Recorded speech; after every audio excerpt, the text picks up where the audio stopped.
Hello, this is Alan Wheeler with another video chat for my English classes, College English, and this one is on conducting research. As always, if you've stumbled across this on YouTube, this is just for my students. There's no need to like or make comments or subscribe. We're not trying to make this go viral here or anything like that. So we're talking about conducting research, and the first thing I'd like to mention are the different kinds of sources that we'll use or come across. And the first is the difference between primary sources and secondary sources. And a primary source is a source that belongs to you. It's first-hand knowledge that you have. So examples from real life, observations that you have made, your own field research that we'll talk about at the end of this little chat.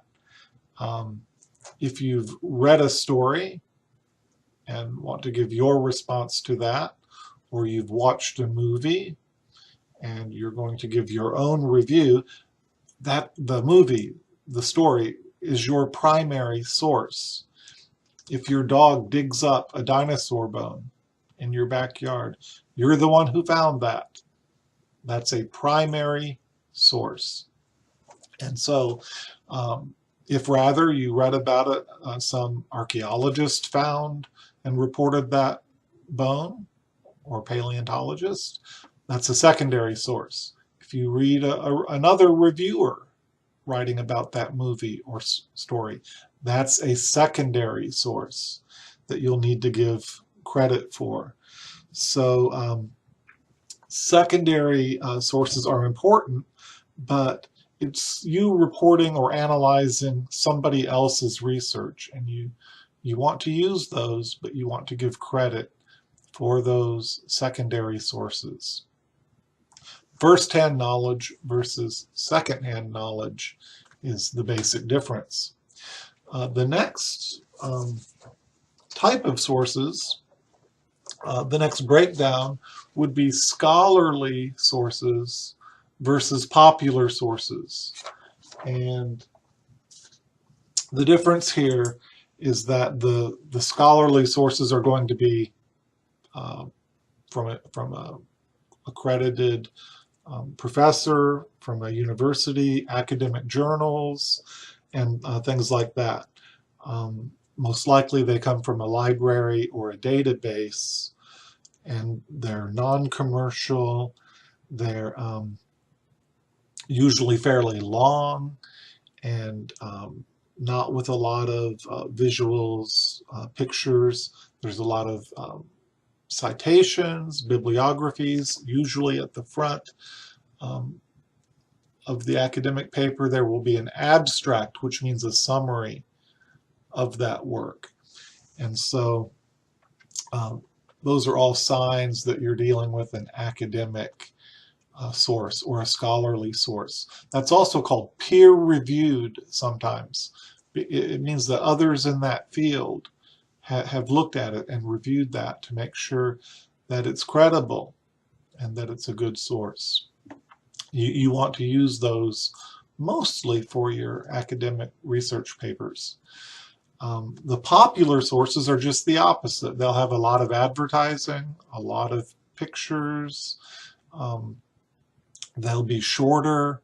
The paragraphs will be short. The text will be broken up.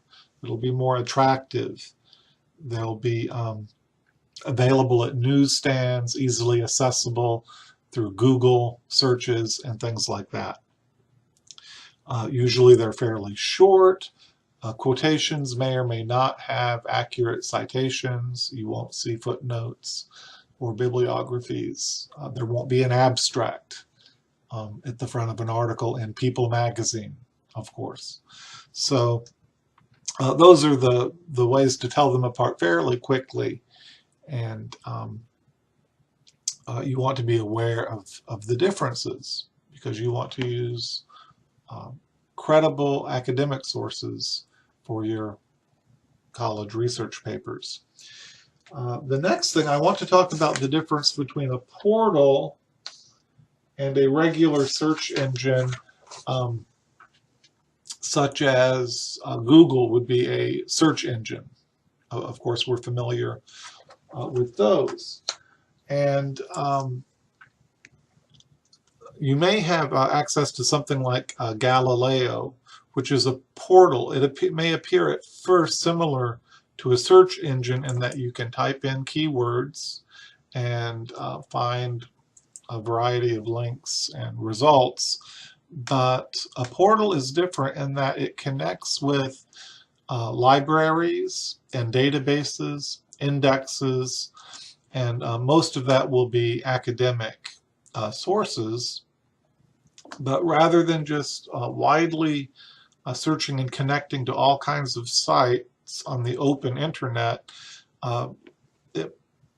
the portal allows you entry into subscriptions and databases that may require fees to be paid. Usually they'll be paid by the college or the institution.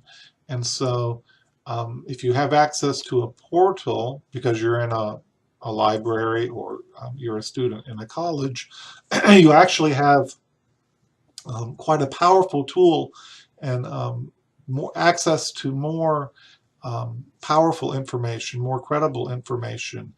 A lot of times if you search on a Google or a search engine like Bing, if you come to some of these academic journals, suddenly you'll be stopped short and required to buy a subscription or pay money to access those things. And the more popular sources only will be available to you on those search engines. So that's the difference between a portal like Galileo and a search engine like Google. Let's talk next about the difference between catalogs and databases. And a catalog is just a list of all the sources in a library.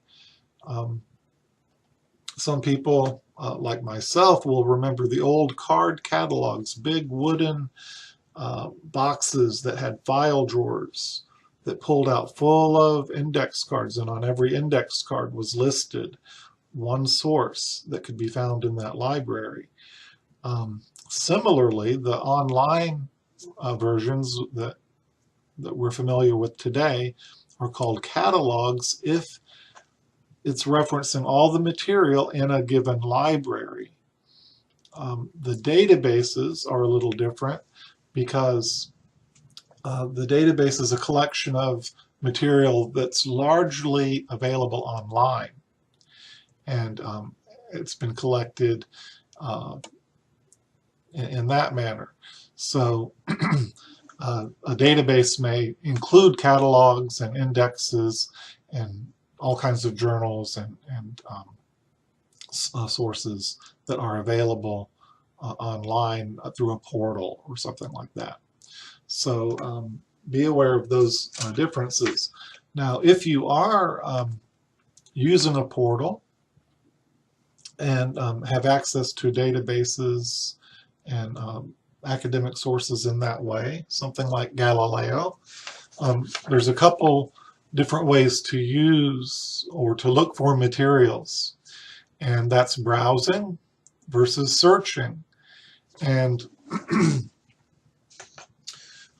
there's several ways of browsing, and usually there will be tabs across the top, and you can click on subject, and you'll be browsing, and you can narrow that and limit that into fields and areas within fields and topics, and you can just browse through all kinds of materials based on the subject matter that you're looking for. That's very useful if you just have a general topic in your field or your program, but you haven't settled on a research question yet. So you may look and see what's available, what's current trends are, and so that can be a very valuable strategy for you. Then you could browse by titles of journals as well. Click on a tab for journal titles, and you can go through all those, and maybe you can see, oh, here's Shakespeare Quarterly, and see various choices that may be of interest. Also, you could browse by type of source, so that way you could see encyclopedias and reference books in one section, periodicals in another, and e-books perhaps in another section. So if it's more important to you to look for certain types, if you only want academic journals, for example, or you only want encyclopedic references for one part of your research, browsing may be the way to go.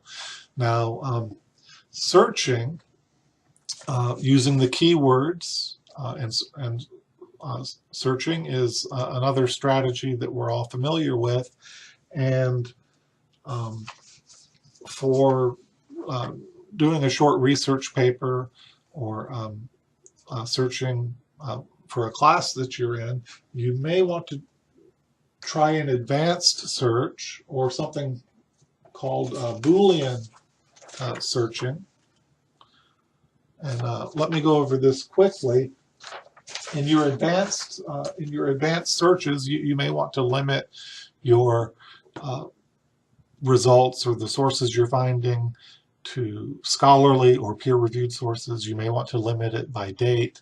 You may want to limit to full-text articles that you can find online. And also, you can refine your search by using terms like and, or, not, to refine, to expand, or to limit your searches. And if you use the word and, you have two terms such as materialism and consumerism, for example. If you search for that, it will include only those articles that use both those terms. So it will actually limit the results that you find. If you use the word or, materialism or consumerism, it will expand that search, and you'll be finding all the sources that have either one or both. And so it will greatly increase the number of results. One way I remember this is that when I got married and we got a checking account, if we ordered the checks and the bank card to come with the phrasing Alan and Kristen, it required that both of us sign the check, always, or to use the bank card. It required both of us always to be included. But if we had the account set up Alan or Kristen, then either one of us could do it. So that's kind of the logic or the grammar behind those searches. Also, if you want to exclude a term, maybe you want consumerism and materialism, not advertising, you want to exclude that, then you would use the word not in your search boxes there. And that's called Boolean searching. That's available for you. Now remember, if you are doing searches on the open internet, you can find some authoritative sources online. Some helpful hints for that. Look at what kind of website you're dealing with. A lot of times, if it's a .gov site, that's a government site such as the Library of Congress, the U.S. Census Bureau, National Institutes of Health, and things like that. So that may be helpful. .edu will usually be a college or university, educational institution. still use your common sense and judgment as you look at those, especially this third recommendation. .org means it's an organization, maybe a nonprofit organization such as the Red Cross. Again, be careful. Not all organizations are credible or trustworthy. Some news services, such as online versions of the New York Times or Washington Post, may be good. Always be careful. All news is biased and not objective to some extent. And then probably the most trustworthy will be your virtual libraries, collections online, and portals such as Galileo to the databases and things like that. Finally, I want to end with the idea of field research, and this is more the getting back to the primary sources rather than the secondary sources. And so if you take a poll of everyone you know, just to get a general feel for a subject, that's your own information that you can report. If you do a little survey, that's your own field research. Perhaps you have your own observations. You've noticed that after talking to hundreds of young people and hundreds of the older generation, that you see a pattern that more of the young people support file sharing and more of the older people call it piracy and object to that. Then that's your own observation. You could report on that. It's a kind of field research or primary source. Ultimately, what you want to do with that kind of data is analyze it, synthesize it, interpret it. So you're looking for recurring ideas, clusters of information, patterns that show up, and of course you always have your real life examples, although be careful of anecdotal evidence. But sometimes you can use your own field research, even some informal stuff can work for you. So that's an overview of conducting research. I hope that helps you with your assignments. Thank you very much.